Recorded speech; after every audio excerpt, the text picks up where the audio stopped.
का जवाब दीजिए ना। घनश्याम तिवारी से बाद में सवाल ले लीजिएगा। क्या वसुंधरा राजे अगर मुख्यमंत्री का चेहरा होती तो आज आंकड़ों में आप लैंडस्लाइड विक्ट्री की ओर बढ़ते?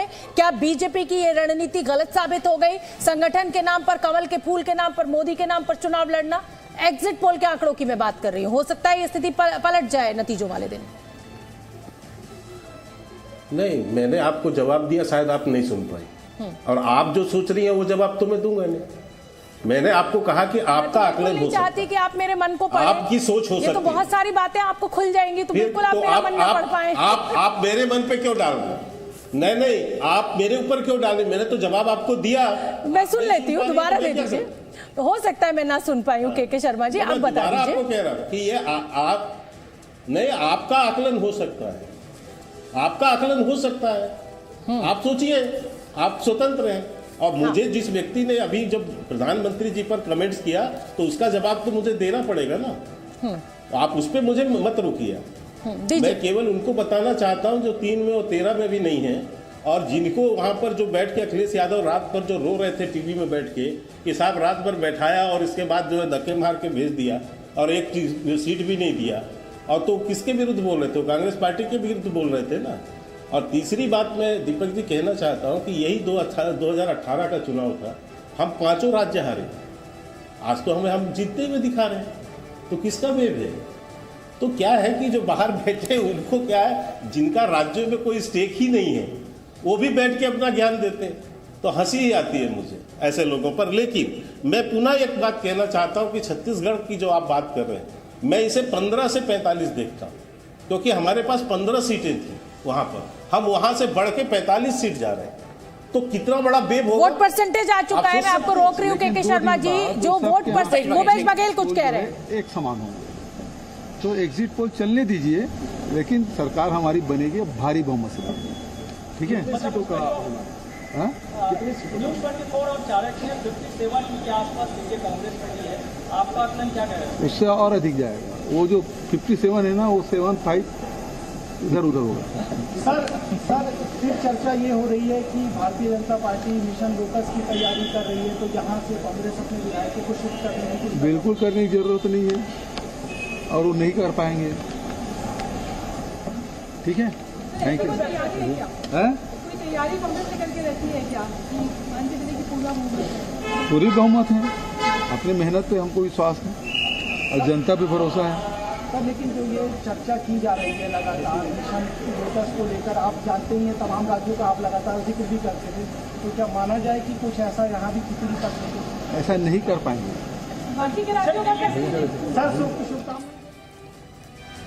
तो भूपेश बघेल ये कह रहे हैं कि एग्जिट पोल का आंकड़ा कुछ भी कहता हो, भारी बहुमत के साथ छत्तीसगढ़ में कांग्रेस की सरकार बनेगी। हालांकि जो एग्जिट पोल के जो रुझान है उसमें भी ऐसा लग रहा है कि कांग्रेस की बढ़त है, लेकिन भारी बहुमत तो मुझे नहीं दिखाई दे रहा है। और मैं के शर्मा जी कुछ कहना चाहते हैं। के शर्मा जी, मैं इतना ही कहना चाहता हूं। दूसरी बात, राजस्थान में जो आप कह रहे हैं, तो राजस्थान में मैं इस बढ़त को, जो आप 130 सीटें दिखा रहे हैं हमें, ये, और यदि आप सबका निचोड़ भी 109 सीटें दिखा रहे हैं, तो मैं इसे 77 से मानूंगा, क्योंकि पिछली बार हमारे पास 77 सीटें थे वहाँ।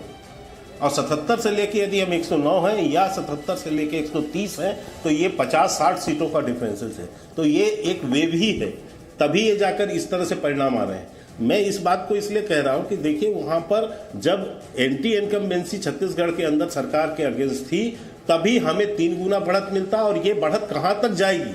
क्योंकि ये अंडर करंट ऐसा नहीं कि यदि सरगुजा में है तो दुर्ग में नहीं है, दुर्ग में है तो बिलासपुर में नहीं है, बिलासपुर में है तो बस्तर में नहीं है। जब एंटी इनकम्बेंसी फैक्टर बनता है तो वो पूरे प्रदेश में काम करता है। इसलिए मैं कह रहा हूँ कि अभी इसकी लिमिट कहाँ तक जाएंगे देखना भी पड़ेगा। के शर्मा जी, मध्य प्रदेश में है, आप मध्य प्रदेश का दिखाइए ना रिजल्ट, मध्य प्रदेश में है ये एंटी, आप दिखाइए ना। मैं तो आपसे आप दिखाइए, आपको आपका जवाब आपको मिल जाएगा। मैं बता दिया आपको, वहां तो हम इससे भी बड़ी बहुमत से सरकार बना रहे हैं। अच्छा। इससे भी बड़ी बहुमत से सरकार बना रहे हैं। आप आइए और दिखाइए तो ठीक है। नहीं, मैंने तो आपसे सवाल पूछा, आप कह रहे हैं बहुमत से सरकार बना रहे हैं, मैं मान लेती हूँ।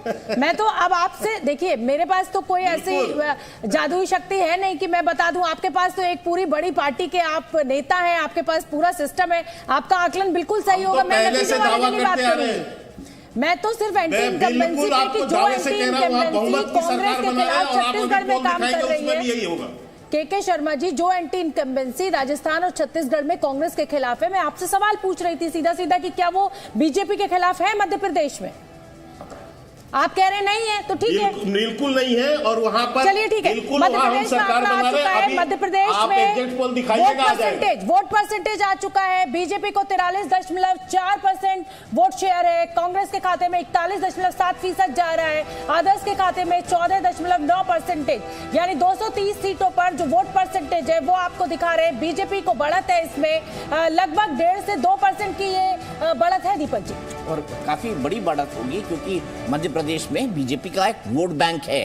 बीजेपी, आरएसएस और कई सारे सहयोगी संगठन हैं जो मध्य प्रदेश, छत्तीसगढ़, राजस्थान में काम करते हैं और बहुत पुराने हैं, कई सालों से चले आ रहे हैं। अब देखिए मध्य प्रदेश में वही दिखा रहा है जो